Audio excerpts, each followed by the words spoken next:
Hi hello നമസ്കാരം. അപ്പോൾ നമ്മൾ ഇന്ന് പറയാൻ പോകുന്നത് വളരെ ഇമ്പോർട്ടൻ്റ് ആയിട്ടുള്ള ഒരു ചാർട്ട് സെറ്റപ്പിനെ പറ്റിയിട്ടാണ്. നമ്മളെല്ലാവരും ഒന്നുകിൽ സ്റ്റോക്ക് മാർക്കറ്റിൽ ട്രേഡ് ചെയ്യുന്നവരായിരിക്കാം, അല്ലെങ്കിൽ ഇൻവെസ്റ്റ് ചെയ്യുന്നവരായിരിക്കാം. അപ്പോൾ ഏത് കാറ്റഗറിയിലാണെന്നുണ്ടെങ്കിലും നമ്മൾ ചാർട്ട് നോക്കിയിട്ടായിരിക്കും ട്രേഡ് ചെയ്യുന്നത്.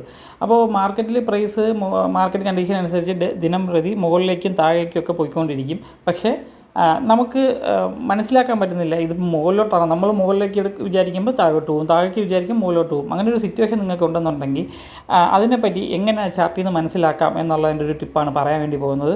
അപ്പോൾ ഇത് വളരെ പെർഫെക്റ്റ് ആയിട്ടുള്ള എക്സാമ്പിളാണ്. അപ്പോൾ കഴിഞ്ഞ ദിവസങ്ങളിൽ നിഫ്റ്റി ഇവിടെ നോക്കിക്കഴിഞ്ഞാൽ അറിയാം, മുകളിൽ നിന്ന് താഴേക്ക് ഒരു ഡൗൺ ട്രെൻഡിലാണ് വരുന്നത്. പക്ഷേ ഇവിടെ എത്തിയതിന് ശേഷം ഈ ഒരു കാണുന്ന പോയിന്റിൽ എത്തിയതിന് ശേഷം മാർക്കറ്റ് അവിടെ സ്റ്റോപ്പ് ആവുകയും ഇത് 10 മടങ്ങ് ഇരട്ടി സ്പീഡിൽ മുകളിലേക്ക് കയറി പോകുന്നതായിട്ട് നമുക്ക് കാണാൻ പറ്റുന്നുണ്ട്.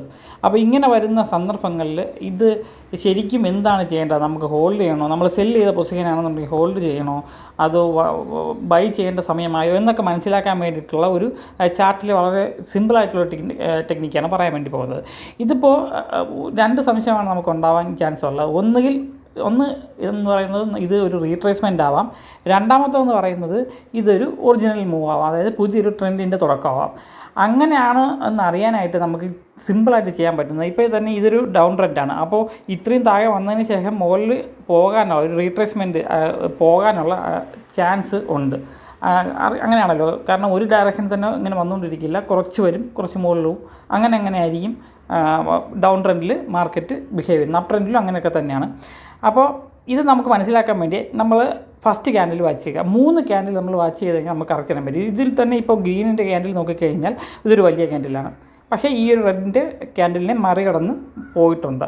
രണ്ടാമത്തെ ക്യാൻഡിൽ എന്ന് പറയുന്നത് അതും ഗ്രീനാണ്, പക്ഷേ അതിൻ്റെ ആ ഒരു ബോഡി സൈസ് നോക്കണം, ആ ബോഡി സൈസ് വളരെ ചെറുതാണ്. മൂന്നാമത്തെ ക്യാൻഡിലും ഒരു ഗ്രീൻ ക്യാൻഡിലാണ്, അതിൻ്റെയും ബോഡി സൈസ് വളരെ ചെറുതാണ്. അതിനർത്ഥം മുകളിലേക്കുള്ള പുഷ് ഫസ്റ്റത്തെ ദിവസം വളരെ കൂടുതലായിരുന്നു. സബ്സിക്വൻറ്റ് ദിവസങ്ങളിൽ ആ ഒരു പുഷ് കുറഞ്ഞു വരുന്നു എന്നാണ് അർത്ഥം. ഇത് ട്രേഡേഴ്സിനെ സംബന്ധിച്ച് വളരെ വലിയൊരു ഇൻഡിക്കേഷനാണ്. ഒന്നുകിൽ ഇത് അവിടുത്തെ ചിന്ന സ്റ്റോപ്പാവും, അതല്ല എന്നുണ്ടെങ്കിൽ ഇത് കണ്ടിന്യൂ ചെയ്ത് മുകളിലേക്ക് പോകും. പക്ഷേ ഇതൊരു ഇമ്പോർട്ടൻറ്റ് റിവേഴ്സൽ പോയിൻ്റാണ് ഈ മൂന്നാമത്തെ ബോഡി കുറഞ്ഞ ക്യാൻഡിൽ എന്ന് പറയുന്നത്. അപ്പോൾ അത് നമുക്ക് വാച്ച് ചെയ്യാനാണ്. ഇതിനെക്കുറിച്ചൊരു ഡീറ്റെയിൽഡായിട്ട് വീഡിയോ ചെയ്യുന്നുണ്ട്.